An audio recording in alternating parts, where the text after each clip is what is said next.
तो देखो ये एक क्वेश्चन है, लास्ट ईयर का पेपर है ये. You are a wealth manager responsible for evaluating two portfolios, portfolio A and portfolio B for a client. Rahul, who is considering investing a portion of his wealth. The client is particularly interested in performance, consistency, and risk-adjusted returns. He is moderately risk-averse and prefers steady returns over high volatility. यहाँ पे portfolio ए का return, risk free rate, portfolio beta, standard deviation, benchmark return और alpha दिया हुआ है. वैसे ही portfolio B का भी सब डिटेल्स दिया हुआ है. और यहाँ पे 3 क्वेश्चन है 5 मार्क्स के. Calculate the Sharpe ratio for both portfolio A and portfolio B. Based on the result, which portfolio provides a better risk-adjusted return based on volatility Y? और फिर calculate the trainer ratio for both portfolios. Which portfolio performs better when adjusting for market risk, that is beta? और फिर बोला है compare the Jensen's alpha of both portfolios. Which portfolio offers better excess return over the benchmark? अगर ये question आता है तो ये बहुत सिंपल है और ये तो तुम लोगों को आना ही चाहिए, राइट? सबसे पहले अगर ये आ रहा है तो बहुत सिंपल है, फॉर्मूला है, everything will be given in this. तो ये वाला मैं सॉल्व कर देता हूँ वहाँ पे और इसको क्वेश्चन को भी मैं चाहिए तो पेस्ट कर देता हूँ वहाँ पे, ताकि I will share one file only of the numericals that I am teaching.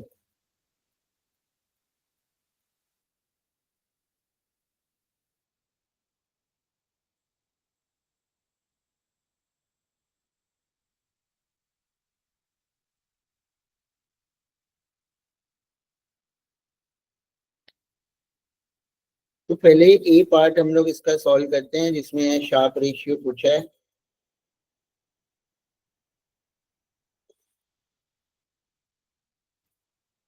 तो शार्प रेशियो का फॉर्मूला क्या है? Return of portfolio minus risk free return upon standard deviation, upon standard deviation.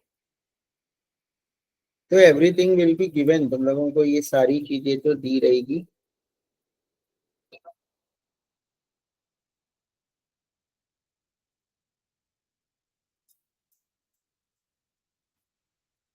तो यहाँ पे हमें ए और बी दोनों का निकालना है.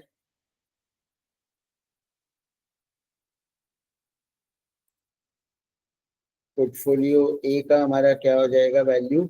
रिटर्न ऑफ पोर्टफोलियो देखो दिया हुआ है 10 और रिस्क फ्री दिया है 2. तो 10 माइनस 2 तो न्यूमरेटर हो जाएगा और स्टैंडर्ड डेविएशन है 12, राइट? तो यहाँ पे हमारा सिंपल है कि that is numerator is your 10 minus 2 and divide by 12. So that is your 8 divided by 12. तो ये हमारा कितना आएगा? 0.6666. तो यू कैन टेक 0.66 या 667. वैसे ही पोर्टफोलियो बी का भी हम निकाल लेंगे.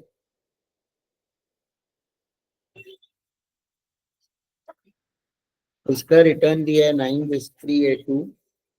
So that is 9 minus 2 divided by standard deviation is 10. So that is your 7 divided by 10. So 0.70. अब based on the result, because volatility means standard deviation है यहाँ पे. Volatility means standard deviation. So Sharpe ratio is based on standard deviation and trainer ratio is based on beta. इसमें खाली नीचे beta आएगा, बाकी तो सब सेम ही रहने वाला है. तो कौन सा बेटर है? जिसका ज्यादा होता है वो बेटर है, जिसका ज्यादा होता है वो बेटर है. तो यहाँ पे सिंपल है कि किसका बेटर है. यहाँ पे better risk adjusted return on volatility, तो वही लिखना है. Portfolio B provides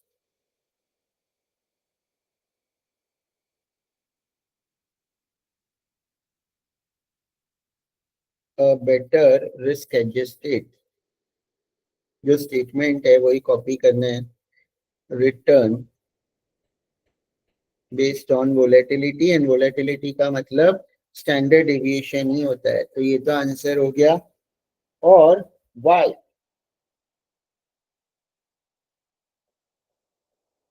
Y because its Sharpe ratio is better than A। और इसका मतलब क्या होता है ये रेशियो का? 0.667 is nothing but excess return. Sharpe ratio हमें क्या इंडिकेट करता है? Indicates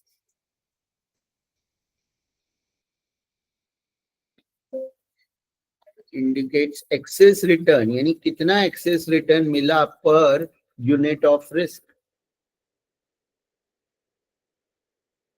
access return per unit of risk, that is standard deviation. कि एक रिस्क के बदले कितना रिटर्न मिल रहा है? 0.667। एक स्टैंडर्ड डेविएशन के बदले कितना रिटर्न मिल रहा है? 0.70। तो ये तो ए पार्ट का आंसर हो गया। ऐसे ही हमारा बी पार्ट है जो बहुत इजी है, उसमें हमारा ट्रेनर रेशियो है। तो नीचे सिर्फ स्टैंडर्ड डेविएशन की जगह बीटा आ जाएगा, और उसमें भी जो ज्यादा है वो अच्छा है। और वो हमें क्या बताता है? Excess return per unit of beta. तो आरपी माइनस अपॉन बीटा में यहाँ पे लिख देता हूँ। तो beta is also given in the question only.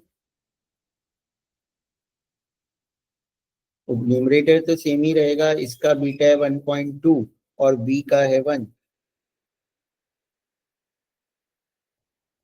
तो ये नीचे 1.2 हो जाएगा। तो 8 डिवाइड बाय 1.2 और ये नीचे 1 हो जाएगा। तो 7 डिवाइड बाय 1।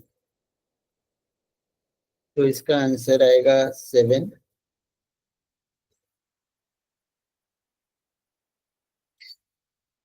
और इसका आंसर आएगा 6.67। तो ऑब्वियसली इसमें भी हमारा पोर्टफोलियो बी ही बेटर है। लेकिन वहां पे क्या है? Market risk, because beta is market risk. Which portfolio performs better?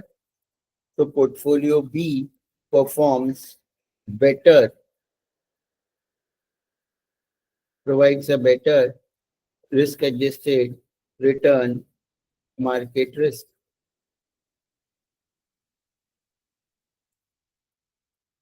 Market risk यानी बीटा, उसके बेसिस पे भी हमारा पोर्टफोलियो बी ही बेटर है। राइट, क्लियर है ना ये तो?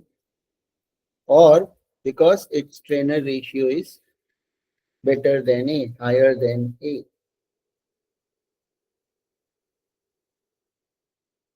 और treynor ratio indicates excess return per unit of beta per unit of market risk।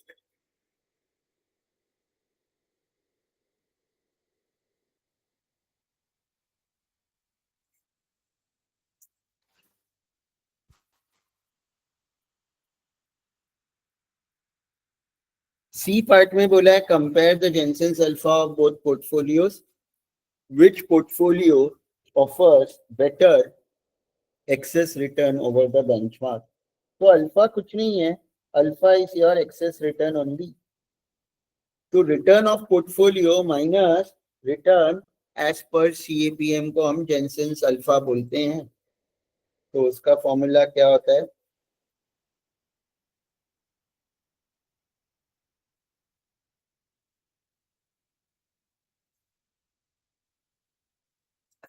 जेनसेंस alpha is RP minus RP as per CAPM. ये मैं नॉलेज के लिए लिख रहा हूँ, नीचे मैं फॉर्मूला लिखूंगा, वही ध्यान रखोगे तो भी इनफ है। तो return of portfolio and expected return as per the CAPM. तो दैट इज योर आरपी, और सीएपीएम तो सबको पता ही होगा, right? R F plus beta into R M minus R F. तो ये फॉर्मूला है तुमका। तो इसमें भी हम पोर्टफोलियो ए और पोर्टफोलियो बी का निकालेंगे और इसमें भी जिसका ज्यादा आएगा उसका रिटर्न ज्यादा है ऑब्वियसली।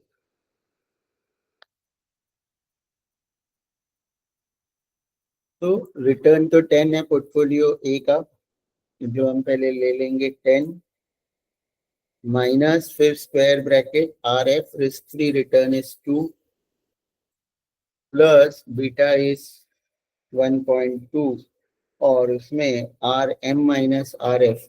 आर एम क्या है? Benchmark return. जो बेंचमार्क रिटर्न दिया है वो आर एम है, दैट इज 8। तो 8 minus 2,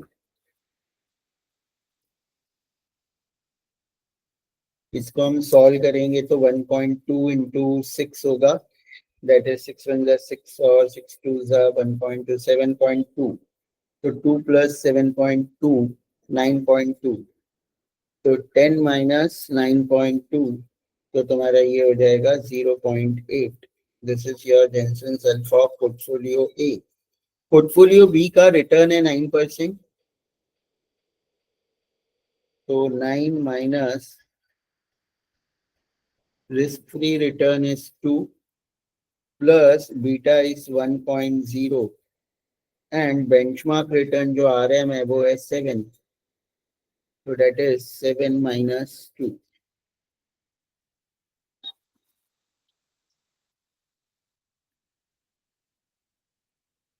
So 2 1 into 5 5 plus 2 7, so that is 9 minus 7. तो इसका आंसर आएगा 2।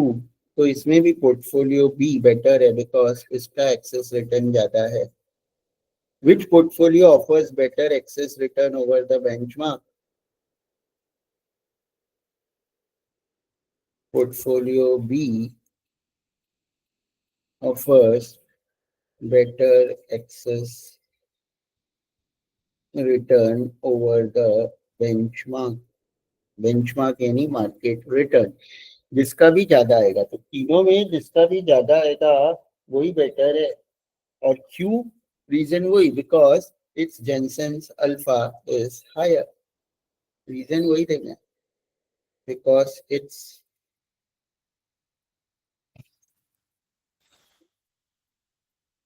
हायर देन ए, बस। तो ये तो बहुत इजी है अगर इस टाइप का आता है। इस तरह के क्वेश्चन में तो किसी को डाउट नहीं है। Any doubt in this type of question? इससे रिलेटेड ये क्वेश्चन में कोई डाउट है किसी को? Clear to everyone? ये तो क्लियर है ना? ठीक है। देखो अभी ये जो नेक्स्ट क्वेश्चन है ये बहुत इंपॉर्टेंट है। ये तो आएगा ही क्योंकि ये कोई और सब्जेक्ट में है भी नहीं। फैक्ट शीट, और लास्ट ईयर भी मुझे किसी ने ये पढ़ाने बोला था तो मैंने शायद पढ़ाया था। Fact sheet, mutual fund fact sheet दिया रहेगा। और ये एक म्यूचुअल फंड स्कीम है, और वो म्यूचुअल फंड स्कीम में कहाँ कहाँ इन्वेस्ट किया है पैसा और कितना परसेंटेज इन्वेस्ट किया है उसका डिटेल ये दिया है। Portfolio of a mutual fund scheme. और ये तुम लोगों को मिलेगा भी। तुम लोगों का डीमैट अकाउंट है, कोई तुम लोगों का ऐप होगा, तो उसमें तुम लोगों को ये मिलेगा भी कि म्यूचुअल फंड ने कहाँ कहाँ इन्वेस्ट किया है। ये पोर्टफोलियो हम देख सकते हैं, जो भी हमें म्यूचुअल फंड में इन्वेस्ट करना है। तो टोटल 100% है, कैश एंड अदर रिसीवेबल्स है, राइट, है ना। इसके अलावा अब ये तो हो गया कि कहाँ इन्वेस्ट किया है वो डिटेल्स है। तो तुम लोगों को टाइप्स ऑफ म्यूचुअल फंड्स का पहले तो नॉलेज होना चाहिए कि बहुत सारे टाइप्स ऑफ म्यूचुअल फंड्स होते हैं। ये इक्विटी है कि ये डेब्ट है कि हाइब्रिड है या क्या है। अब दूसरा यहाँ पे परफॉर्मेंस दिया हुआ है, ये भी हमें मिल जाता है। स्कीम का परफॉर्मेंस लास्ट 7 दिन का 10% रिटर्न है, 1 मंथ का इतना है, 1 ईयर का इतना है, सिंस इंसेप्शन इतना है। और जो उसका बेंचमार्क है उसका रिटर्न क्या था वो भी ड्यूरिंग दैट टाइम पीरियड वो भी दिया हुआ है। और क्या दिया हुआ है? Other data, average maturity of the scheme is 4.64 years, YTM दिया है, इसका AUM दिया है, और इसके बेसिस पे ये 3 क्वेश्चन हमें आंसर करने हैं और फर्स्ट और सेकंड तो समझो इससे रिलेटेड ही है। फर्स्ट और सेकंड जो है दैट इज तो रिलेटेड टू इट ओनली, यहाँ पे कुछ है ही नहीं और तो।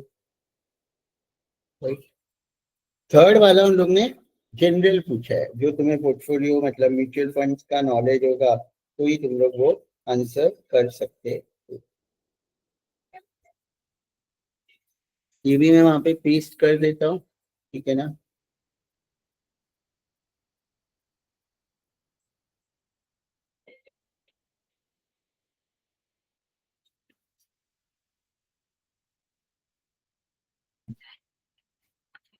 एक second.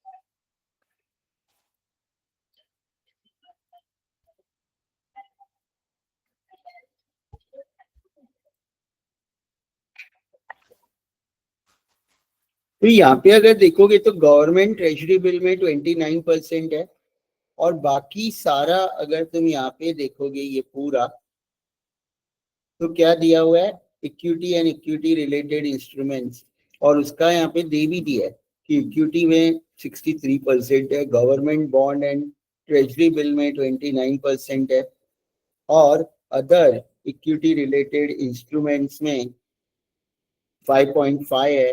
Cash and other receivable वो तो ठीक है, 1-2% तो हमारा कैश होता ही है। और परफॉर्मेंस तो हम कंपेयर करके भी आंसर दे सकते हैं, राइट।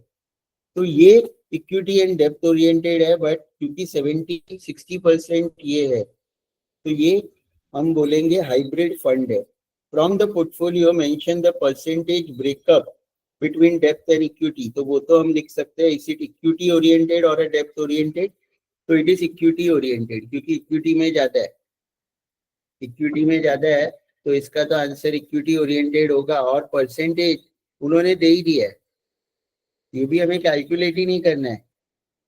यहाँ पे ये देखो इक्विटी का 63 और ये गवर्नमेंट बॉन्ड 29 और ये अदर इक्विटी है, तो 63 + 5 68.70 हम बोलेंगे इक्विटी का परसेंटेज है जो इन लोग ने पूछा है, और डेप्थ का तो 29.41, बस ये भी इक्विटी है, ये दे ही दिया है। अदरवाइज यहाँ से भी टोटल कर सकते थे, टोटल 100% है, कैश को तो हमें छोड़ ही देना है ऑब्वियसली, राइट।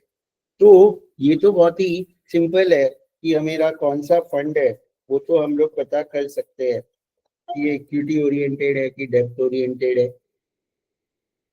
और ज्यादातर जो इक्विटी ओरिएंटेड फंड होते हैं वो हमारे क्या होते हैं, रिस्क, जो रिस्क ज्यादा लेना चाहते हैं उनके लिए होते हैं, यानी who wants to take more risk, ये उनके लिए ये वाले फंड्स होते हैं।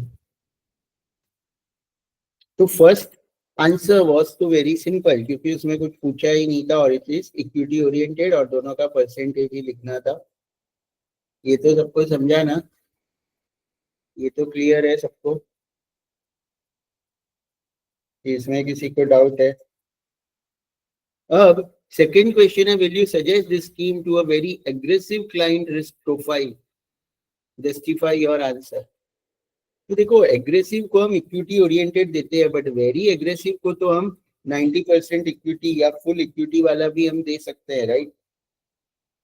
पहले ए पार्ट का आंसर तो बहुत एक लाइन में ही आएगा, वो लिखना है तो वो मैं लिख देता हूँ, वो तो बहुत सिंपल है, राइट, दैट इज तो वेरी सिंपल।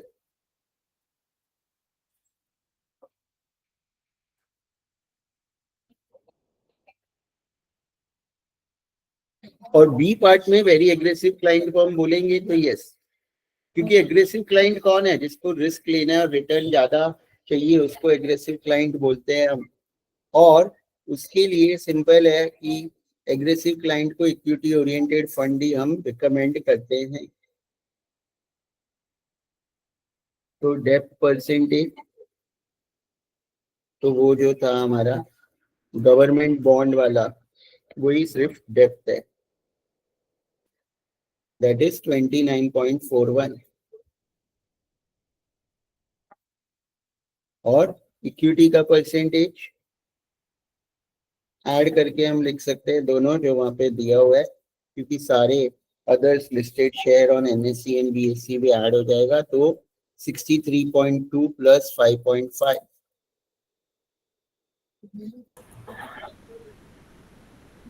यस, किसी को कुछ डाउट है?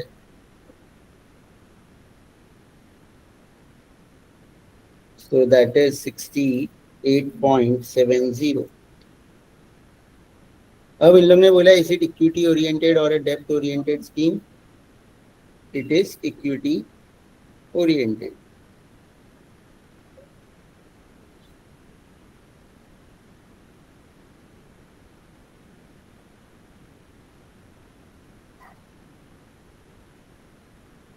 अब नेक्स्ट है, will you suggest this scheme to a very aggressive client risk portfolio?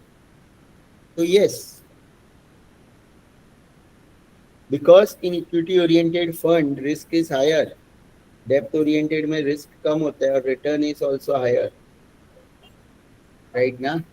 तो रिस्क और रिटर्न हमारा हायर होता है ये।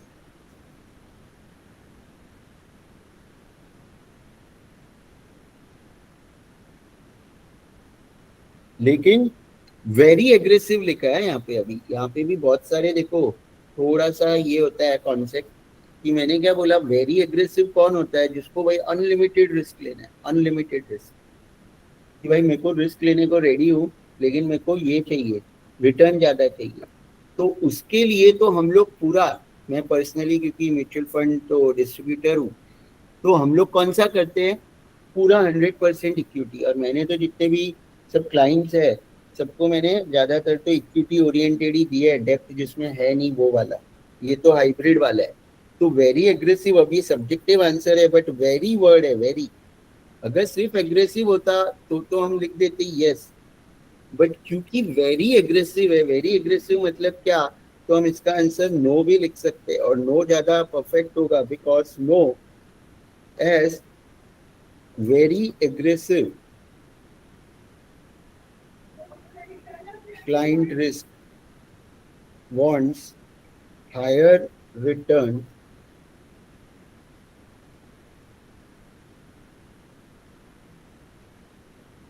by taking higher risk।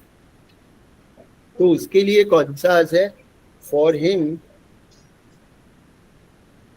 Mutual fund with equity around 90% or plus is suggested, or more is suggested। तो ये ध्यान रखना है कि वेरी वर्ड है तो हम इसको नो लिखेंगे, अगर सिर्फ एग्रेसिव होता तो यस लिखते, क्योंकि 70% and above is fine for aggressive. और अगर मॉडरेट है या लेस रिस्क वाला है, रिस्क एवर्स है, तो भी हम नो लिखेंगे, क्योंकि रिस्क एवर्स को भी हम नहीं करते हैं, राइट? तो ये किसके लिए है? मॉडरेट या less aggressive, right? Very aggressive के लिए नहीं है। और ये कौन सा है? हाइब्रिड टाइप, क्योंकि इसमें 30% डेप्थ है, this is of hybrid type. तो हम इसको क्या बोलेंगे कि ये वाला जो है, this fund is suitable for moderate risk or less aggressive client, right? Clear है? दूसरा क्या इन लोग ने सी पार्ट में बोला है कि explain the portfolio component other equity related instruments and its contribution to the portfolio return.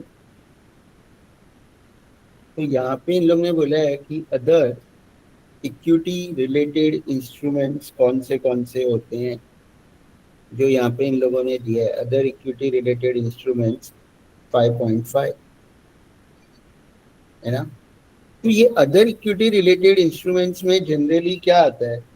Convertible debentures आ सकता है, कन्वर्टिबल प्रेफरेंस शेयर्स आ सकता है, डेरिवेटिव्स आ सकता है, थोड़ा बहुत पोर्शन वो लोग डेरिवेटिव्स में इन्वेस्ट करते हैं, राइट? तो वो भी हो सकता है। यहाँ लिखा भी है hint, most such funds have equal spread between डेब्ट equity and other equity related instruments and its contribution to the portfolio return. तो कंट्रीब्यूशन क्या है? अगर हम अदर ये सब क्यों हम इन्वेस्ट करते हैं, ये 5.5 जो हमने किया है अदर इक्विटी रिलेटेड इंस्ट्रूमेंट्स, ये हम क्यों करते हैं? तो सिंपल है कि पहले तो कौन से फंड्स इसके अंदर आते हैं, कौन से इंस्ट्रूमेंट्स आते हैं, एक्सप्लेन द पोर्टफोलियो कंपोनेंट बोला है, तो that is convertible debentures,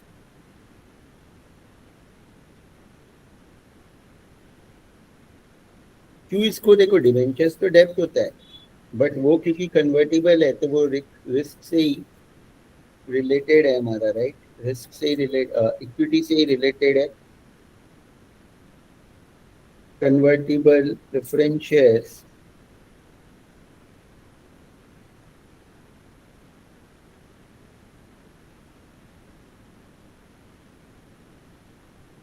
and derivatives.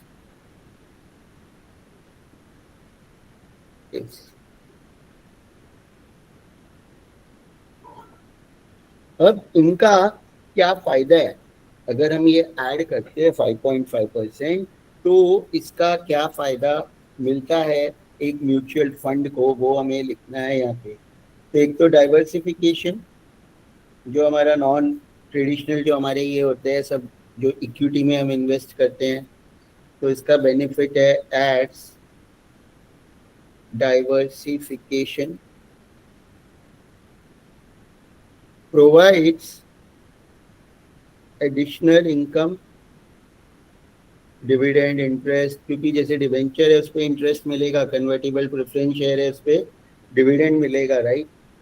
And increases returns without increasing the risk. बस।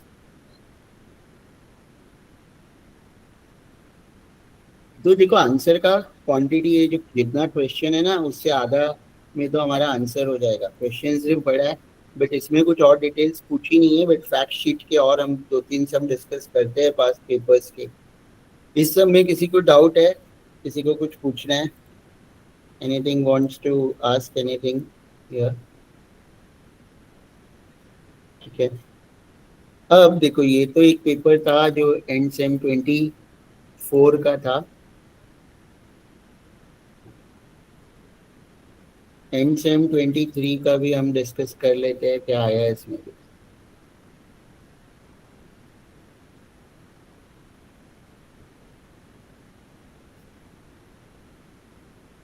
देखो ये वो ट्रेनर और शार्प है, प्रोवाइड रिकमेंडेशंस और insights based on the calculated sharp and trainer ratio. तो ये म्यूचुअल फंड स्कीम है, ये मार्केट है, तो रिटर्न दे दिया है 25 माइनस, ये हमारा आरपी म्यूचुअल फंड का है, और ये 21 मार्केट का है, राइट? मार्केट का स्टैंडर्ड डिविएशन भी दे दिया है, रिस्क फ्री रेट भी, रिटर्न भी दे दिया है, और बीटा भी दे दिया है। मार्केट का बीटा तो 1 होता है, यहाँ पे खाली एक ही स्कीम है बिकॉज ये 10 मार्क्स के लिए आया है, और इसमें जेनसेंस अल्फा उन लोगों ने नहीं बोला है।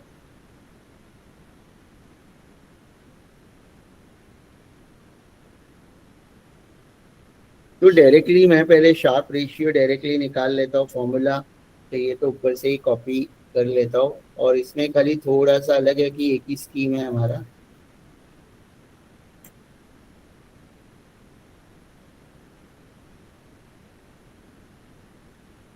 तो शार्प रेशियो आरपी माइनस इसका आ जाएगा, म्यूचुअल फंड स्कीम का ही निकालना है ना।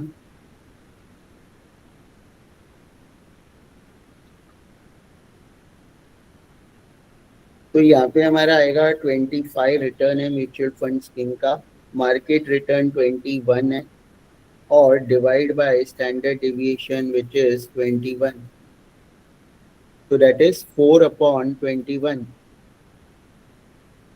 4 divided by 21, sorry R return minus R F था, मैंने वही रॉन्ग कर दिया, R P minus R F, तो आर एफ इज 5, तो 25 minus 5 upon 21, so that is your 20 upon 21.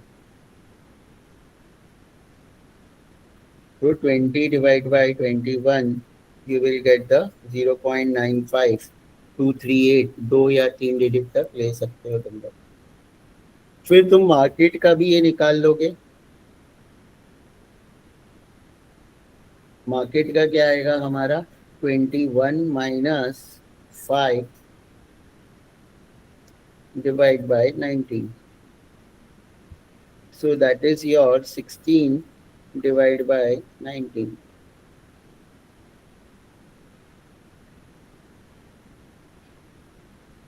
तो 0.84, तो म्यूचुअल फंड स्कीम ने मार्केट से अच्छा किया है। खाली कैलकुलेट करना ही बोला है, प्रोवाइड रिकमेंडेशन और इनसाइट्स। अच्छा, रिकमेंडेशन भी प्रोवाइड करना है, वो भी हम कर देंगे on the basis of sharp and trainer ratio. अब दूसरा हमारा है ट्रेनर रेशियो।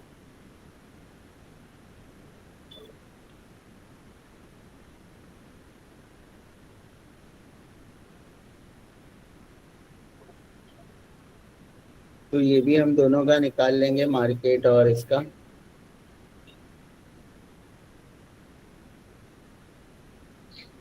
तो डेट इज 25 माइनस 25, इसका बीटा है 1.05।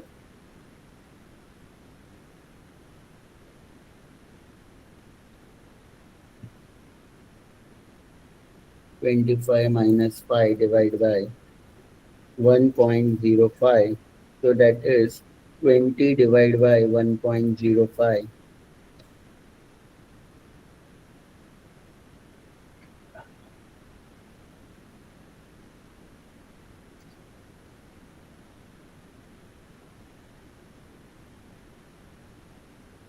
तो 19.05, और ये आएगा, इसका बीटा नहीं दिया होता है बट इसका बीटा हमेशा 1 होता है मार्केट का। तो this is your 16 divide by 1, तो 16, राइट। तो प्रोवाइड रिकमेंडेशन, मिस्टर प्रसाद इन्वेस्टमेंट दिया है और insight based on calculated.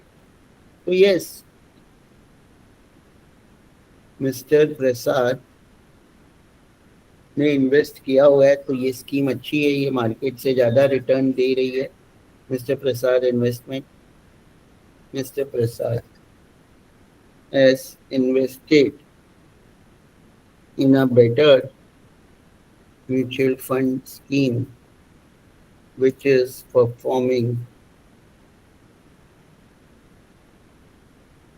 better than market.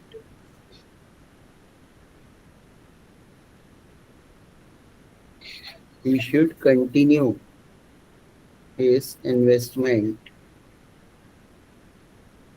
in this scheme.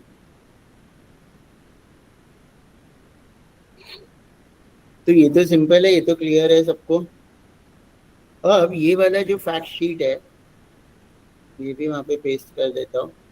इसमें भी देखो government, treasury bill, union bank of India सब दिया, और एसेट एलोकेशन दिया है, money market instrument, government and treasury bill, cash and other receivables, right.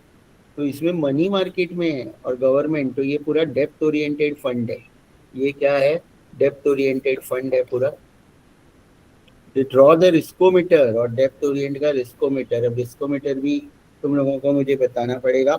Riskometer पता है ना, उसमें हम लिखते हैं 5 या 6 होते हैं, वो भी तुम लोगों को मिल जाएगा। और क्या है, from the portfolio 3 commercial paper भी मिल जाएगा, सीडी भी मिल जाएगा। Should you be invested with this scheme or long, or look for investment in longer maturity scheme? Study and explain the returns impact. Will you suggest this scheme to a very aggressive client? So no, because ये तो depth oriented है.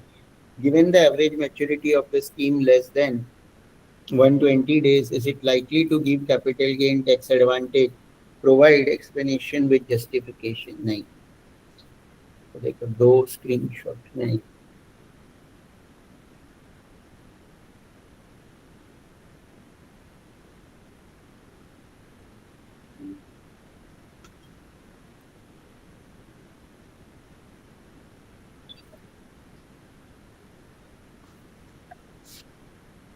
तुम लोगों को ऐसे numericals करवाए है कि नहीं करवाए है?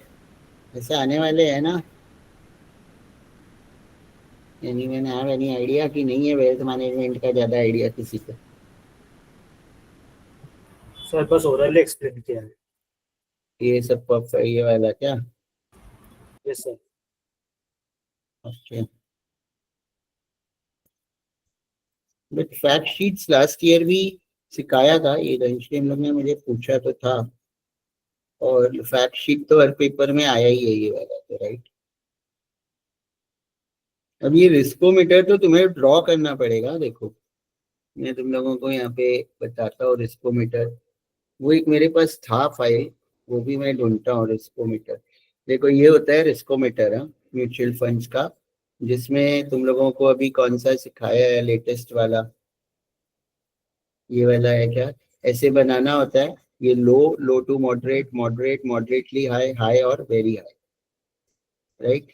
तो अगर जितना वो इक्विटी ओरिएंटेड, ये तुम लोग नोट कर लो, या इसका मैं स्क्रीनशॉट ले लेता हूँ, बट ये तो मॉडरेटली हाई का है।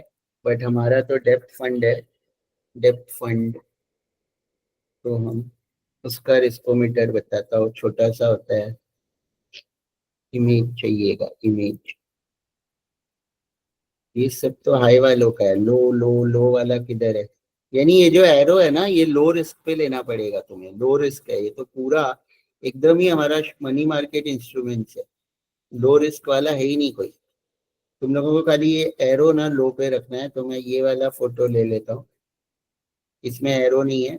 और कलर नहीं करना है तुम्हें, खाली लाइन सी ड्रॉ करना है, राइट?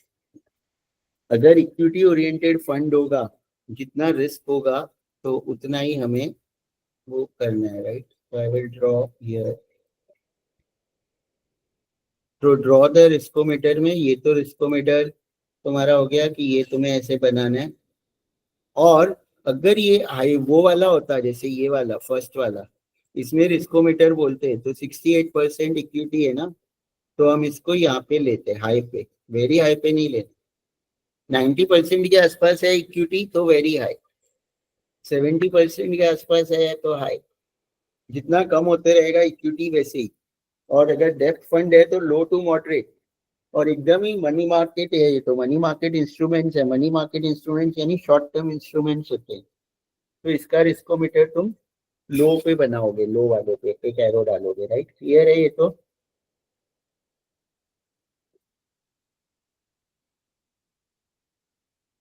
और क्या बोले हैं?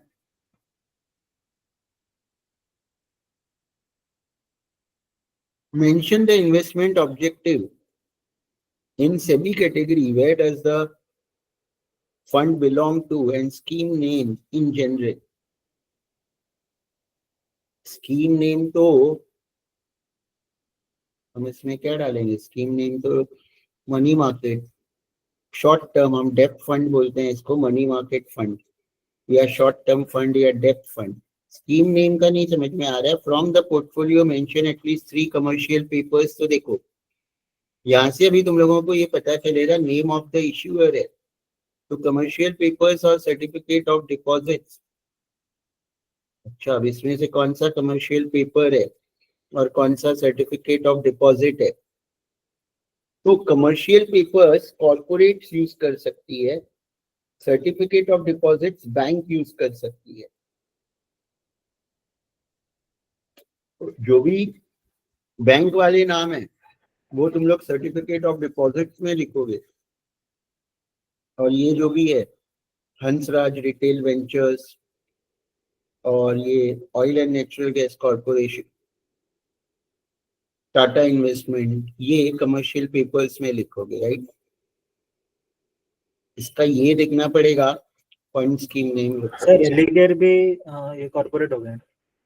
कौन सा? हाँ, रेलिगेयर हाउसिंग फाइनेंस, यस, वो भी कॉर्पोरेट हो गया। रुको, एक और दोनों इमेज यहाँ पे डाल देता हूँ, क्योंकि वो ए पार्ट में एक दो क्वेश्चन तो मुझे आ नहीं रहे। क्या ये पेस्ट और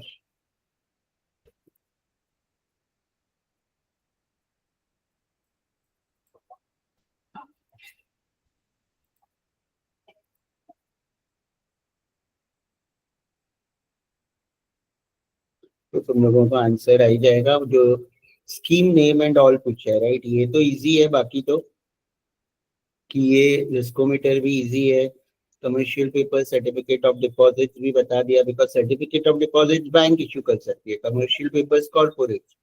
तो जो भी यहाँ बैंक है उसका नाम लिखना है उसमें। सेबी कैटेगरी ये क्या है, और वो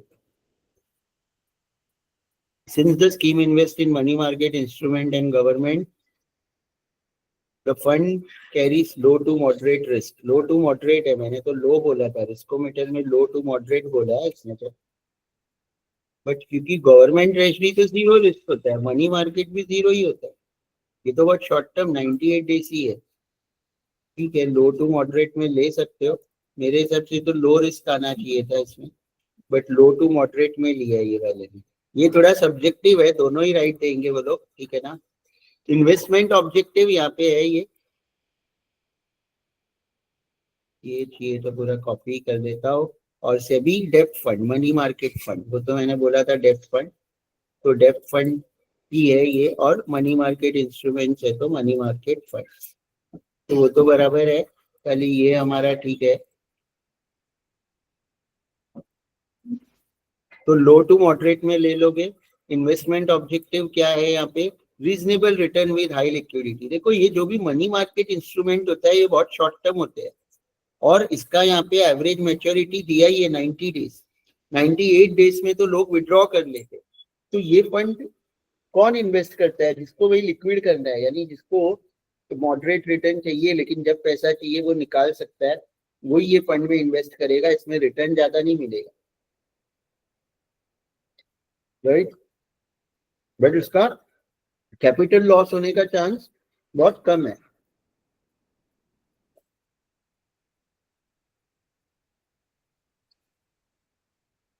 देन बी पार्ट में इन लोगों ने क्या बोला, और कमर्शियल पेपर्स और सर्टिफिकेट डिपॉजिट्स, अच्छा वो तो हमने डिस्कस कर चुके हैं। कमर्शियल पेपर्स वो 3, और बैंक का जो है वो सर्टिफिकेट ऑफ डिपॉजिट्स, वो तो तुम लोगों को लिखना है, ठीक है। तो इसके लिए तुम लोगों को कमर्शियल पेपर्स क्या होता है वो भी पहले तो पता होना चाहिए, है ना। कमर्शियल पेपर्स जो कॉर्पोरेट इशू करते हैं, सर्टिफिकेट ऑफ डिपॉजिट्स तो बैंक कैन ओनली इशू, तो वही मेजर उन लोग ने वहां पे डिफरेंस दिया था। अब इसका जो बी पार्ट है,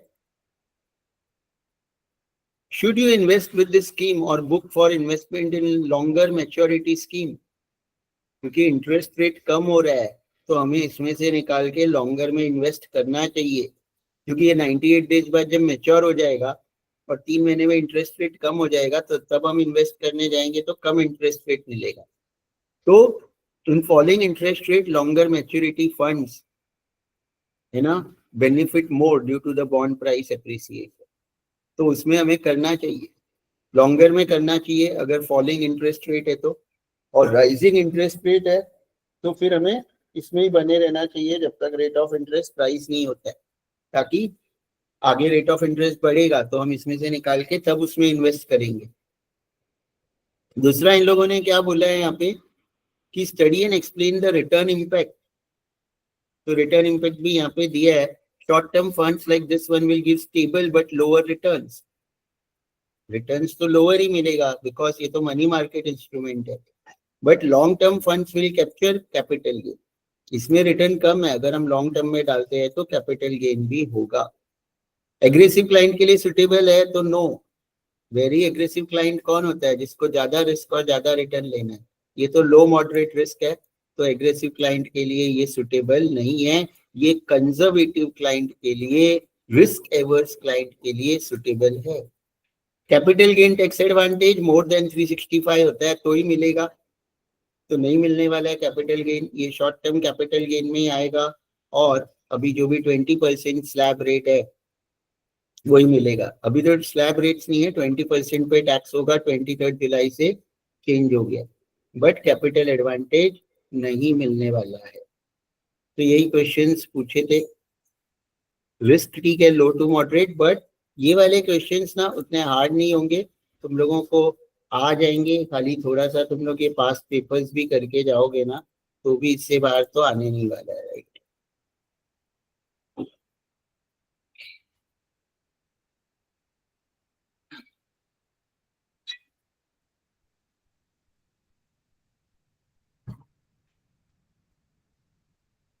ये क्लियर है ना ये वाला? देखो एक और हम पहले इसका कर लेते हैं, कुछ और भी क्वेश्चंस मिले हैं ओम या बाकी लोगों को दूसरे टाइप के।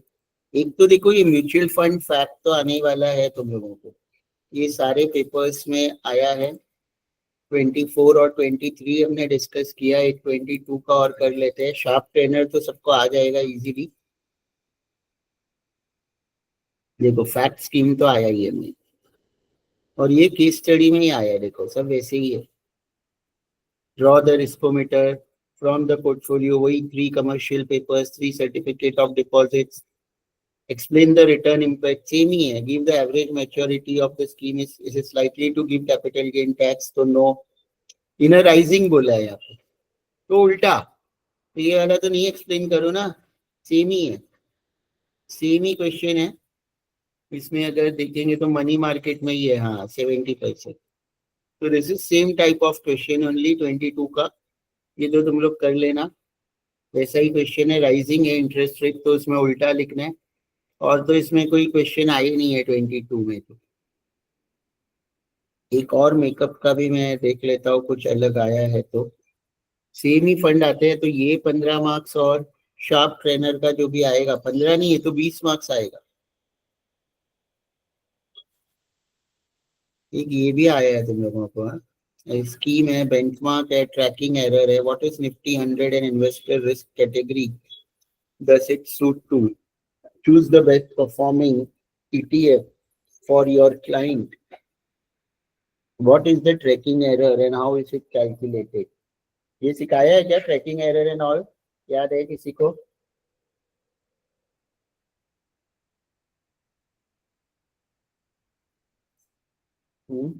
ओम सिखाया है?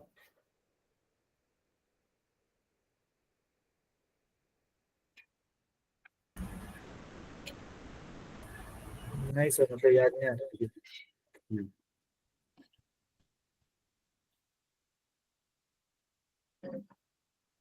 ये तो वही है शार्प ट्रेनर वाला, राइट।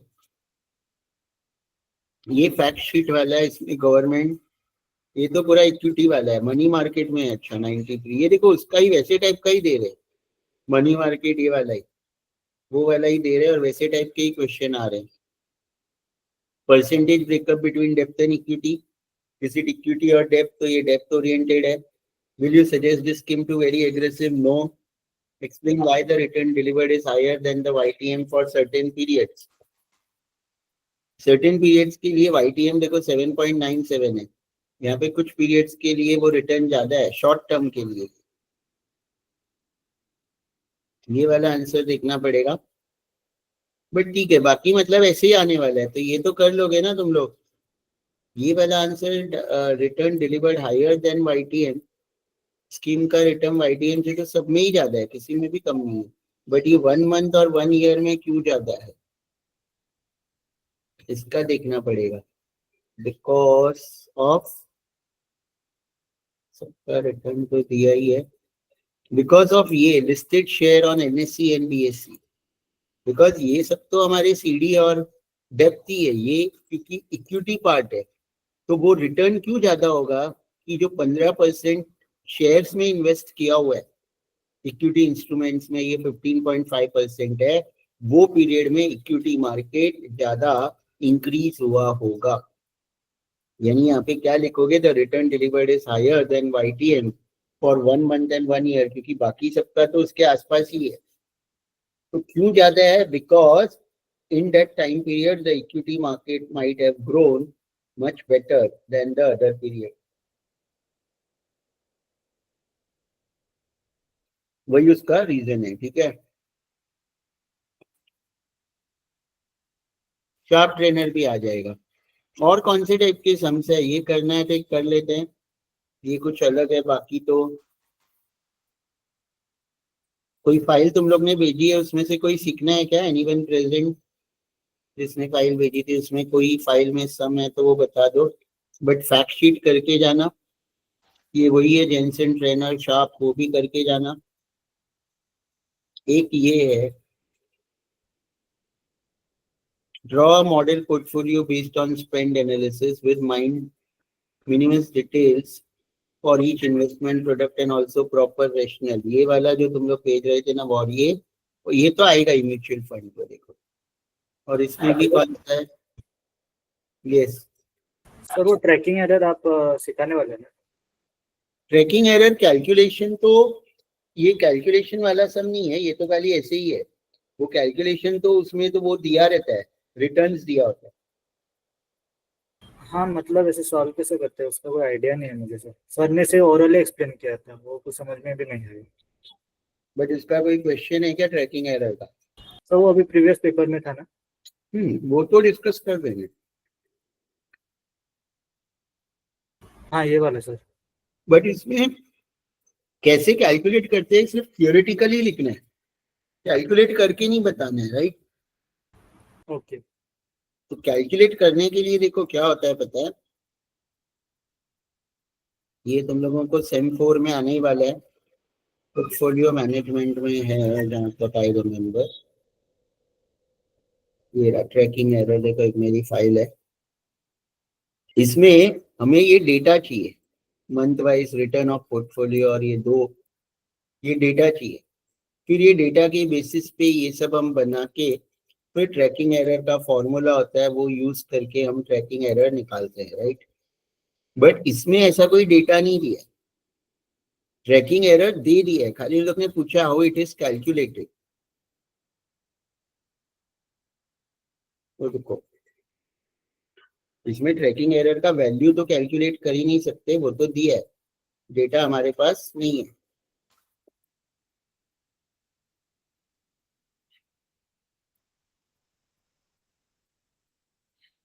अब ये डाल देते हैं तो वहां से मैं कॉपी पेस्ट ही कर दूंगा और एक्सप्लेन कर दूंगा, टाइप नहीं करना पड़ेगा।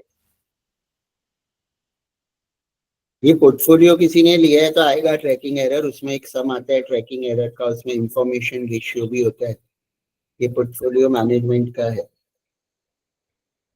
राइट? देखो ये makeup exam portfolio management question number 7, benchmark, Sharpe, Treynor, Sortino, अभी तक जेनसन सीखा है, उसके बाद सॉल्टिनो और एक और है, 5 रेशियोज तुम लोगों को आएंगे पोर्टफोलियो में भी, एक इम्पोर्टेंट है। तो यहाँ पे इन लोग ने पहले क्या बोला था, what is Nifty 100 and investor risk category does it suit to? तो निफ्टी तो क्या है, मार्केट है, top 100 companies listed on NSC. और रिस्क कैटेगरी ऑब्वियसली जो वेरी हाई रिस्क लेता है, इक्विटी बेस्ड, तो मॉडरेट टू एग्रेसिव इन्वेस्टर या एग्रेसिव इन्वेस्टर लिख सकते हो, जिसको हाई रिस्क लेना है, क्योंकि पूरा इक्विटी है Nifty 100। Choose the best performing ETF for your client. तो ऑब्वियसली जिसका भी ट्रैकिंग एरर कम है वो बेस्ट परफॉर्मिंग है, क्योंकि ये तो एरर है ना, तो एरर जिसका कम होगा वही बेस्ट परफॉर्मिंग होगा। तो यहाँ पे H D F C Nifty 100, उसका ट्रैकिंग एरर कम है, तो वो तुम्हारा होगा यहाँ पे, तो H D F C lowest. तो ये बहुत सिंपल क्वेश्चन था। फिर क्या पूछा है, व्हाट इज ट्रैकिंग एरर? तो ये तो tracking error is the standard deviation of the difference between ETF return and benchmark index, उसका फॉर्मूला है ये तो। How consistently ETF replicates it's benchmark, benchmark से कितना साथ में चलता है, दूर नहीं होता है। तो ये भी ट्रैकिंग एरर का खाली फॉर्मूला लिखा है हम लोगों ने, ठीक है ना यहाँ पे तो। और ये भी मैं वहां पे पेस्ट कर देता हूँ।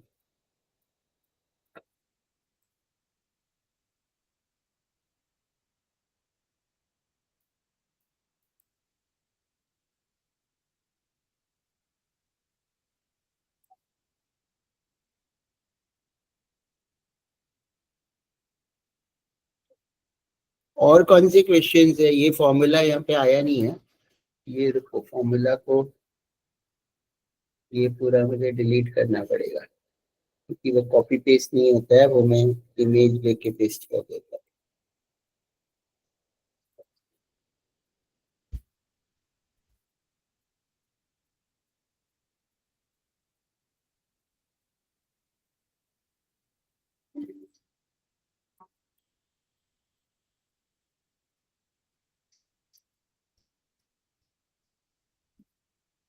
और किसमें सम्स है, एनी आइडिया? तुम लोग ये तो समझो पास पेपर्स के तो हमने देख लिए, कौन से एक ये सम था, ये डिस्कस कर सकते हैं ये वाला। ऐसा भी तुम लोगों को आने वाला है ना, एक मॉडल पोर्टफोलियो, कोई एज दिया रहता है, ऐसा कुछ लास्ट ईयर पूछा था कि उसने यहाँ यहाँ इन्वेस्ट किया है, या उसको इन्वेस्टमेंट सजेस्ट करो जो रिटायर होने वाला है। ऐसा कोई क्वेश्चन है ओम तुम लोगों के पास?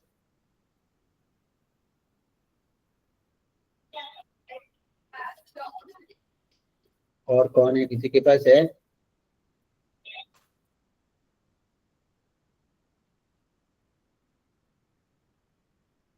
देखो इसमें तो क्या दिया है, a model portfolio based on spend analysis with minutest details for each investment product and also proper rationale. Tarisha, a cancer survivor, age 32 years. अब 32 है वो तो ठीक है, बट इसमें ये भी दे दिया है कि कैंसर सर्वाइवर है।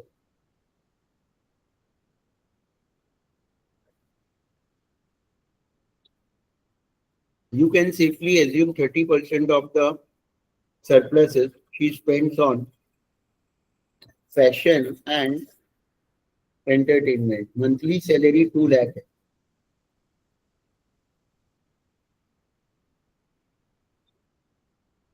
EMI 45,000 जाता है। अब हमें इसका एक्सपेंस भी सब खुद ही जज करना पड़ेगा। ये बहुत जजमेंटल है, सब्जेक्टिव आंसर है। बैलेंस इन्वेस्टर मतलब हम लोग इसको मिक्स वाला ही फंड देंगे, थोड़ा थोड़ा डेप्थ फंड में, बॉन्ड्स में इन्वेस्ट करेंगे, थोड़ा इक्विटी में, म्यूचुअल फंड, और शॉर्ट टर्म में भी हम कर सकते हैं, और इंश्योरेंस प्रोडक्ट्स भी दे सकते हैं बिकॉज कैंसर सर्वाइवर है, राइट।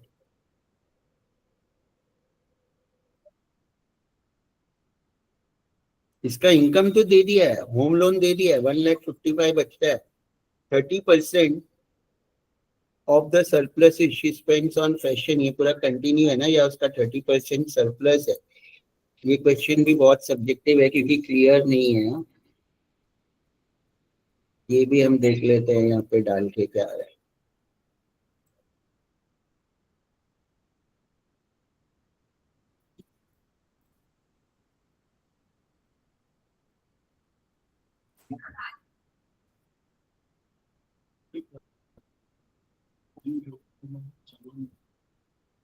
अच्छा ये तो खत्म।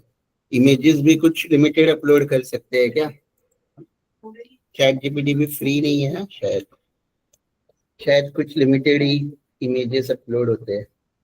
हाँ सर। ठीक है, ये कोई दूसरा ईमेल आईडी है धनश्री का, इसमें कर लेते हैं।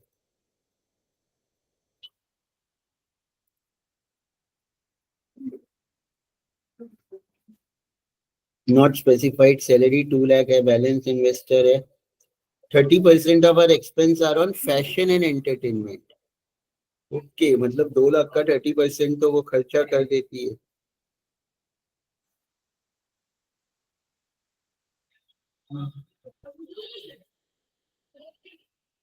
तो लेट एज्यूम और बेसिक नीड्स, अब ये एज्यूम करना पड़ेगा बेसिक नीड्स कितना है उसका, ये तो हमारे ऊपर है। 50%, जिसमें हमने ना 50% अगर खाली ईएमआई को छोड़ के लेंगे तो उसका खर्चा ही ज्यादा हो जाएगा, क्योंकि 30% एक्सपेंस यानी 60,000 तो उसका जा रहा है, बचा 70%। 70% बचा, और ये 45 इंक्लूडिंग हम 50% ले रहे हैं, 1 लाख में वो 45 भी आ गया। तो सब्ट्रैक्टिंग ये 1 लाख ना, तो after subtracting home loan EMI, तो एसेंशियल एक्सपेंसेस पे हम एज्यूम कर रहे हैं 55,000। ये अलग अलग लोग अलग अलग कर सकते हैं एज्यूम। अब अगर हमने ये एज्यूम किया कि 1 लाख इंक्लूडिंग होम लोन और 60,000 उसका एक्सपेंस में जा रहा है, तो 40,000 उसका बचेगा जो हम इन्वेस्ट कर सकते हैं। और बैलेंस्ड इन्वेस्टर कौन होता है? जो मिक्स लेता है of equity and fixed income debt. This means our portfolio should consist of both equity and bonds and debt. Model portfolio, obviously emergency fund, asset allocation, debt fund, or investment instruments इतने सारे यहाँ पे दे दिए इन लोगों ने। Emergency fund 1 lakh lump sum, क्योंकि वो cancer reverse है, ये भी बहुत सब्जेक्टिव है अभी आंसर। फिर इक्विटी में कितना, एसआईपी इन म्यूचुअल फंड्स 27,500, उसका भी ब्रेकअप दिया हुआ है यहाँ पे, राइट। 27,500 में से 15,000 लार्ज कैप में, 4125 मिड कैप स्मॉल कैप, और ये फिर डेप्थ फंड में 40%, जो सरप्लस है उसका 50 और 40%। Government bonds, fix deposit, discretionary spending 30% दिया हुआ है ऑलमोस्ट, तो 55,000। तो ये भी बहुत सब्जेक्टिव है, बट ये याद रखो कि जब म्यूचुअल फंड रिकमेंड करते हो, म्यूचुअल फंड्स रिकमेंड करते हो तुम, तो ऑब्वियस है कि अगर वो मॉडरेट रिस्क है तो डेप्थ और वो दोनों वाले 50-50 हम करना है, यहाँ पे 50-40 लिया है, दैट इज ऑल्सो फाइन, ठीक है ना। और अगर एग्रेसिव है, रिस्क ज्यादा लेने वाला है, तो पूरा इक्विटी में हम 70, 80, 90% इन्वेस्ट करेंगे और डेप्थ में कम करेंगे। इमरजेंसी फंड्स हमेशा लिक्विड फंड्स में डालना है, लिक्विड यानी वो short term money market instruments, ये कभी भी विड्रॉ कर सकते हैं।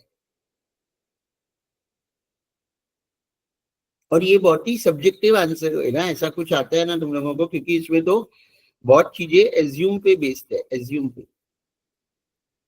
ये तो मैं पेस्ट कर देता हूँ, बट चैट जीपीटी में भी जितनी बार तुम लोग सर्च करोगे ना, उतना तुम्हें आंसर अलग मिलेगा, ये सेम नहीं मिलने वाला है, बिकॉज इसमें तो कुछ भी डिटेल्स दिया ही नहीं है, दिया ही नहीं है।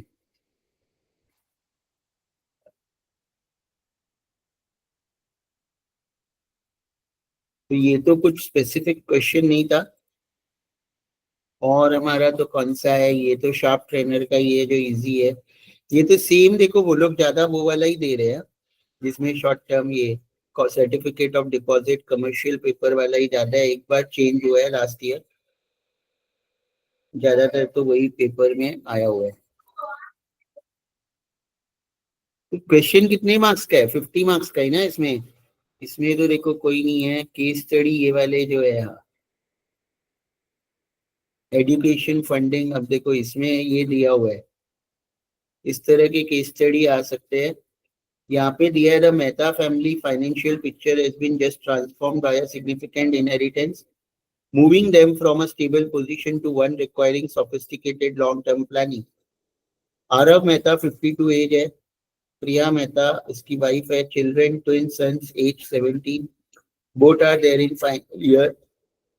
Sudden shift in net worth, annual income and expense, Aarav का सैलरी इतना है, प्रिया का इतना है, pre tax salary, total annual earnings इतना है, मंथली लिविंग एक्सपेंस इतना है, जिसमें करंट रेंट आ गया, children's education, annual vacation, current assets दिया हुआ है कि उनके पास क्या क्या है, इनहेरिटेड प्रॉपर्टी वगैरह भी दिया हुआ है। इस तरह का क्वेश्चन भी आ सकता है तुम लोगों को। तो प्रिपेयर द बैलेंस शीट है, using the given data prepare the balance sheet. देखो एसेट्स जो जो है अभी यहाँ पे दिया है, क्या क्या एसेट्स है हमारे पास, ये वाला नहीं था, सॉरी ये वाला कर रहे थे ना, कहाँ गया ये वाला, आ रहा है इसमें, the balance sheet and cash flow statement, consolidated balance sheet. अब बैलेंस शीट है तो इसका जो जो एसेट्स है यहाँ पे लिखा ही है, ये करंट एसेट्स है तो ये एसेट साइड में आएगा, ये भी एसेट्स में आएगा, ये भी एसेट्स में आएगा, ये भी एसेट्स में आएगा, ये भी एसेट्स में आएगा, ये भी एसेट्स में आएगा, ये भी एसेट्स में आएगा, एनपीएस भी एसेट्स में आएगा, ये पूरा एसेट्स में आएगा, यहाँ पे लिखा ही है। ये तुम्हारा लाइबिलिटी में लोन आउटस्टैंडिंग है, ये कार लोन आउटस्टैंडिंग है, ये लाइबिलिटी में। बचा हुआ तुम्हारा नेटवर्थ हो जाएगा, जो बैलेंसिंग फिगर है। इसका इन लोग ने बना के नहीं दिया है बैलेंस शीट, तो क्या दिया हुआ ही है, ये रहा नीचे सॉल्यूशन है। तो देखो वो सब कैश और एफडी तो कभी भी विड्रॉ कर सकते हैं, तो वो liquid which can be easily converted into cash, equity, mutual funds, PPF, NPS, gold, ये तुरंत नहीं बेच सकते, तो ये इन्वेस्टमेंट एसेट्स है। लाइबिलिटी में तो होम लोन और कार लोन वही लिया हुआ है, राइट। बचा हुआ बैलेंसिंग फिगर नेटवर्थ 382, राइट, ये तो तुम्हारा बैलेंस शीट हो गया। तो उसके बाद है annual income and expenditure statement, cash flow statement. तो सब कुछ दिया हुआ है कि इनकम में क्या क्या आएगा यहाँ से। ये सारा इनकम है 42 लाख, तो बाकी उनके एक्सपेंस है ये 85,000, रेंट है मंथली, मंथली है तो इंटू 12 करना पड़ेगा क्योंकि ये तो ईयरली है। टैक्स रेट भी हम एक एज्यूम करेंगे क्योंकि बिफोर टैक्स है। तो यहाँ पे दिया हुआ है सैलरी इनफ्लो, रेंटल इनकम भी है क्योंकि यहाँ दिया था ना प्रॉपर्टी में, जो प्रॉपर्टी दिया था वहां दिया था कि रेंट पे डाला हुआ है property. On a property 45,000 per month, तो 45 on a property they rent out, property भाड़े पे दिया हुआ है 45,000 पर मंथ, तो 4,50,000 और 90 5,40,000 होता है जो उन्होंने वहां पे लिया होगा रेंटल इनकम में। 12 लाख लिया। कोई और भी प्रॉपर्टी है क्या? ये तो उन लोग दे रहे हैं रेंट, क्या है भाई देखने दो। Home loan outstanding on a property they rent out, अच्छा ईएमआई है 45,000, रेंट नहीं है सॉरी। यहाँ पे ऊपर कहीं दिया है क्या, कहाँ पे दिया है उनका प्रॉपर्टी का डिटेल, इधर था ना, ये रहा commercial property rented, annual rental income यहाँ दिया हुआ है 12 लाख। तो इनकम में सैलरी के अलावा कोई भी प्रॉपर्टी रेंट दिया है या उनके एफडी पे इंटरेस्ट कुछ भी दिया है उनको मिल रहा है, वो सब तो इनकम में लेना है। यहाँ पे कुछ एफडी वेफडी है ही नहीं, राइट, तो इसलिए लिया ही नहीं है। बट अगर एफडी दिया है फिक्स डिपॉजिट और समथिंग, तो उसका इनकम भी हम ऐड करेंगे, टोटल इनफ्लो आ जाए। आउटफ्लो में लिविंग एक्सपेंस 85,000 पर मंथ दिया था, चिल्ड्रन एक्सपेंस 25 दिया था, वैकेशन स्पेंडिंग ईयरली 3 लाख दिया था, home loan, car loan, EMI भी वहां पे दिया हुआ ही था। तो टोटल एनुअल आउटफ्लो इसका इतना, इतना पैसा उसके बाद बचेगा 30.60 लाख। तो ये तो क्वेश्चन पे तुम लोगों को रीड करके बनाना है, नॉर्मल बैलेंस शीट जैसे हम बनाते हैं और नॉर्मल इनकम स्टेटमेंट, पैसा कहाँ से आ रहा है, कहाँ कहाँ खर्चा हो रहा है, इनकम एंड एक्सपेंस पढ़ के बनाना है। और उन लोगों ने क्या बोला है यहाँ पे, फाइनेंशियल है डायग्नोस्टिक, लिक्विडिटी रेशियो, डेब्ट टू एसेट, सेविंग रेशियो। तो लिक्विडिटी रेशियो, डेब्ट टू एसेट, सेविंग और सॉल्वेंसी रेशियो।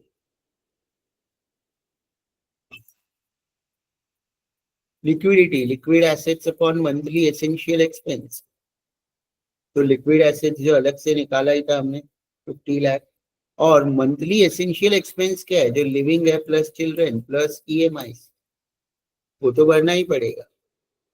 स्पेंडिंग वेंडिंग ठीक है जो वैकेशन पे, तो ये लिक्विडिटी 20 तो हाई है, तो सेफ है। इसका मतलब क्या होता है कि इनका जो लिक्विड एसेट है जो ये बेच के कैश में कन्वर्ट कर सकते हैं, उससे उनका 29 मंथ्स का खर्चा चल सकता है। तो ये जितना ज्यादा होगा अच्छा है, यानी अगर इनकी जॉब छूट गई, कुछ इमरजेंसी आती भी है, तो 29 मंथ्स तक वो लोग अपना खर्चा चला सकते हैं जो लिक्विड एसेट्स है उससे खाली। वो सेफ तो है लेकिन इनएफिशिएंट है, मतलब उस पर रिटर्न नहीं मिल रहा है ना उनको। उससे अच्छा वो एफडी में रखते तो उनको एटलीस्ट रिटर्न ज्यादा मिलता। 29 मंथ्स का खर्चा क्यों तुम लोगों को लिक्विड में रखना है, ज्यादा से ज्यादा हम 6 महीने का रखेंगे कि कुछ इमरजेंसी हुआ तो सेफ है। But inefficient use of funds है, बिकॉज फंड्स ऐसे ही पड़ा हुआ है जिस पे रिटर्न नहीं मिल रहा। देखो 6 to 9 मंथ्स जनरली अच्छा होता है ये वाला लिक्विडिटी रेशियो। 6 मंथ्स का तो सबको रखना ही चाहिए, जो भी तुम्हारा मंथली खर्चा है उसका 6 मंथ्स तो हमारे पास जमा होना ही चाहिए कि हम कभी भी उसको विड्रॉ कर सकते हैं कोई भी इमरजेंसी सिचुएशन में। तो 6 to 9 मंथ्स इज ओके। उससे ज्यादा, और ये तो काफी हाई है 29। डेब्ट to asset total liabilities upon total assets, total liabilities 40 था, टोटल एसेट्स 429, तो डेब्ट बहुत कम है। एक्सीलेंट है ये रेशियो, वेरी स्ट्रॉन्ग। एसेट ही 420 और 200 लाख तुमने अगर लोन लिया है, 50% लोन ही लेके रखा है, तो पहले तो वो चुकाना है। तो ये तो जितना कम होगा अच्छा है। Very strong solvency position. Saving ratio, annual saving upon annual gross income, तो एनुअल सेविंग तो 30.60 लाख था और ग्रॉस इनकम 54 लाख था, तो 50% से ज्यादा तुम सेव कर रहे हो, तो ये भी अच्छा है।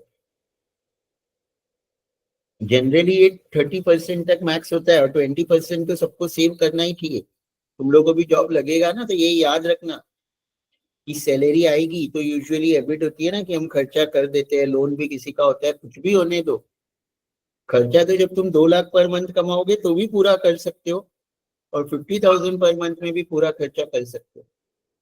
लेकिन always this rule is there, और ये वेल्थ मैनेजमेंट पर्सनल के लिए बहुत इंपॉर्टेंट है कि 20% एक्चुअल में तुम लोगों को सेव करने का, समझने का कि वो सैलरी है ही नहीं, यानी इन एंड तुम्हें 50 मिल रहा है तो 10,000 तो सेव कर देने का। Mutual fund, term insurance, life insurance, right, equity market, सब जगह तुम्हें क्या करना है, इन्वेस्ट कर देना है 20%। तो ये जो सेविंग रेशियो होता है, ये 20 to 30% तो अच्छा माना जाता है। 20 से कम है तो हम बोलेंगे अच्छा नहीं है, और ये तो 56 है, तो ये तो बहुत ही ज्यादा अच्छा है कि जो कमा रहे हो उसका 56% तुम सेव कर रहे हो।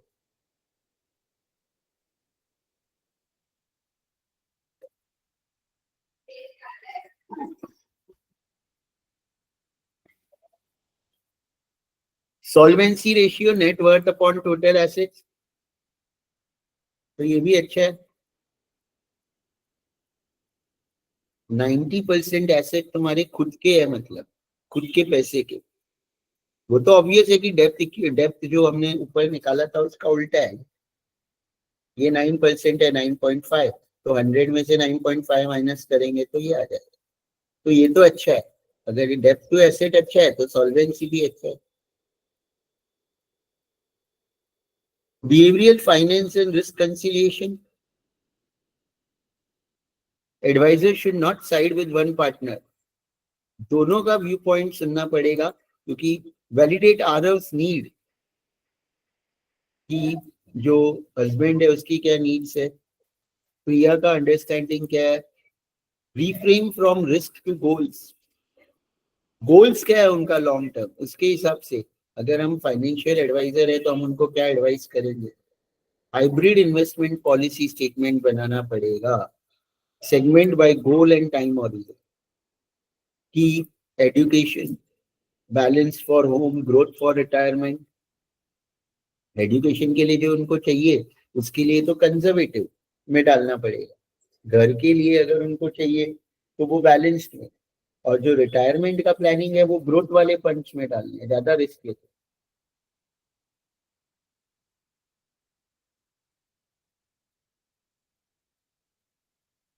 एलोकेशन रेंज, यानी allow Priya to manage a portion of the portfolio. Equity allocation 70 to 80% for the retirement bucket.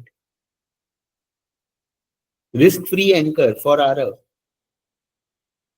तो डेप्थ या रियल एस्टेट ज्यादा बेटर है, तो उसको सिक्योर फील होगा। इनहेरिटेड प्रॉपर्टी का क्या रिस्क है, single asset constitutes nearly 50% of their total net worth, जो उनका इनहेरिटेड प्रॉपर्टी है वही पूरे नेटवर्थ का आधा, तो उसका ही वैल्यू है। बट ये प्रॉब्लम क्या है कि ये वैकेंट होगा। अब हमारा भी जो एंसेस्ट्रल है गांव में, हम लोग गए नहीं है, वो खाली पड़ा है, रेंट पे भी नहीं दिया है, टूट फूट गया है, स्ट्रक्चरल डैमेज हो जाता है, लीगल डिस्प्यूट भी हो गया है, सेम हमारे साथ भी हो गया, क्योंकि पापा की डेथ हो गई 19 साल हो गए और हम लोग ने अभी तक उसको यही नहीं किया है, हमारे नाम पे ही नहीं किया, तो बहुत लीगल डिस्प्यूट हो सकता है। तो एंसेस्ट्रल प्रॉपर्टी की वैल्यू पकड़ो, बट वो काम की ही नहीं है ना, क्योंकि हम उसको बेचने नहीं वाले हैं, तो वो तो तुम्हारा एसेट कोई काम नहीं आने वाला है, वो वैकेंट पड़ा है, डैमेज होगा, लीगल डिस्प्यूट होगा, और वो अगर तुम्हें नहीं मिलता है तो तुम्हारा 50% ऑफ द टोटल नेटवर्थ तो चला गया। Idiosyncratic risk, the value and income are tied to one specific location, tenant and property type. तो एक ही लोकेशन पे दोनों है ना, वहां पे ही उनका इनकम भी है, वहां पे ही उनका खर्चा भी है, प्रॉपर्टी जो उनकी है उससे रिलेटेड है, बट कहीं कहीं पे भी उनका जो रेंट है वो इंक्रीज हो सकता है, जो उन्होंने ईएमआई पे होम लोन लिया है, कार लोन लिया है। Liquidity risk, commercial real estate को बेचने में टाइम लगता है, प्रॉपर्टी को बेचना इतना इजी नहीं है, it can not be quickly converted to cash, तो लिक्विडिटी रिस्क हो सकता है, क्योंकि इनका तो आधा तो एंसेस्ट्रल रिस्क है, कमर्शियल प्रॉपर्टी है। Management risk, it requires achieve management dealing with tenants, maintenance and regulations, कैसे ये सब रूल्स रेगुलेशन से हम मैनेज करेंगे। Goal based asset allocation, children education के लिए 2 to 4 years, उसमें इतना हमें चाहिएगा 2.5 to 3 करोड़, वो तो 100% डेप्थ में ही हमें करना है इन्वेस्ट। होम परचेज के लिए मीडियम टर्म, ये भी 100% डेप्थ। रिटायरमेंट के लिए ये 10 years है, 1 दिख रहा है, 0 आया नहीं है, मीडियम टर्म में 1 year तो नहीं आएगा, लॉन्ग टर्म 12 years।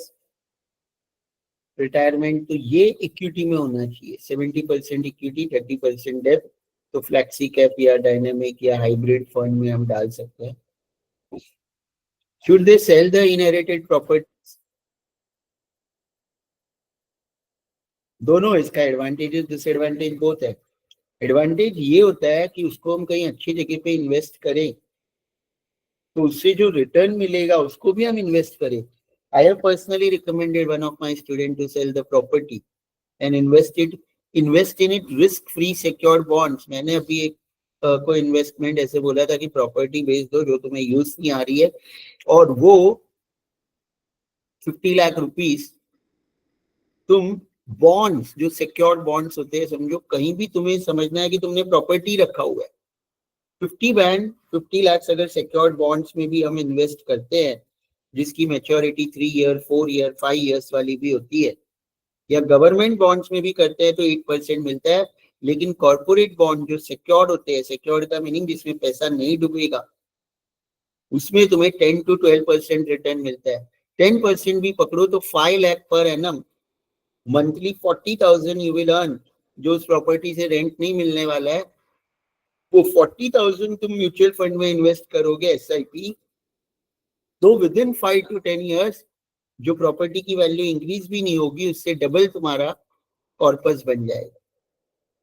तो मैं तो, मेरा पर्सनल व्यू और वो व्यू राइट है इन द टुडेस वर्ल्ड, कि कभी भी लोन लेके तो घर खरीदो मत, प्रॉपर्टी खरीदो मत, और कोई भी ऐसी प्रॉपर्टी जो तुम्हें यूज नहीं आने वाली है, तुमने रेंट पे दे रखी है या वो वैकेंट है, उसको बेच के तुम्हें वो पैसा ऐसे जगह पे इन्वेस्ट करो जहां रिस्क फ्री है और तुम्हें रिटर्न मिलेगा, ताकि लॉन्ग टर्म में तुम्हें उससे ज्यादा ही फायदा होने वाला है। पहले लोग घर क्यों खरीदते थे? बिकॉज पहले प्रॉपर्टी का भाव कम था और लॉन्ग टर्म में कैपिटल गेन मैनी फोल्डेड होता था, यानी 1 रुपए में खरीदा घर, वो सीधा 20 रुपया हो गया, 100 रुपया भी हो गया 30 साल में। बट आज तुम 1 करोड़ में घर खरीदोगे, वो 5 करोड़ नहीं होने वाला है 10 साल में, 2 या 4 साल 5 साल में 2 करोड़ उसका वैल्यू नहीं होने वाला है। Property rates are very high, और अगर तुम उसको रेंट पे देते हो, 1 करोड़ का घर खरीद के रेंट पे भी अगर देते हो, तो तुम्हें हार्डली, समझो वो 2 BHK है, तो तुम्हें 40,000 50,000 रेंट मिलेगा, तो 6 लाख से 5 लाख तुम्हें मिलता है ईयरली, जो कि 6% होता है, 5 to 6%, उतना तो इन्फ्लेशन है। और वो 1 करोड़ का घर नहीं खरीद के तुम 10% में इन्वेस्ट कर दोगे बेच के घर, तो तुम्हें 10 लाख मिलेगा, जो रेंट से ज्यादा है। तो 6 लाख रेंट अपने पास रखोगे और 4 लाख तुम लोग अगर डाल दोगे म्यूचुअल फंड्स में, SIP में, तो उसका अलग तुम्हारा वैल्यू इंक्रीज होने। तो मेरे लिए तो प्रॉपर्टी, इसके एडवांटेजेस ही है, यहाँ पे दिया है डाइवर्सिफिकेशन, कंसंट्रेशन रिस्क कट आएगा, वो हम अलग अलग जगह इन्वेस्ट करते हैं, हमें लिक्विडिटी मिल जाएगा, हम उसको उस जगह पे इन्वेस्ट कर सकते हैं जो हमें काम आएगा, और हमें होम लोन रिटर्न कर दो, एजुकेशन के लिए लोन नहीं लेना पड़ेगा। रेंटल यील्ड इज 6%, 200 लाख पे 12 लाख, विच इज लो। उससे ज्यादा रिटर्न हम कमा सकते हैं ना। बट कॉन्स क्या है? ट्रांजैक्शन कॉस्ट जाएगा, थोड़ा ब्रोकरेज जाएगा, कैपिटल गेन टैक्स जाएगा, इमोशनल अटैचमेंट होता है इनहेरिटेड प्रॉपर्टी का, इसलिए लोग बेचते नहीं है। और स्टेबल इनकम तो आ रहा है 12 लाख।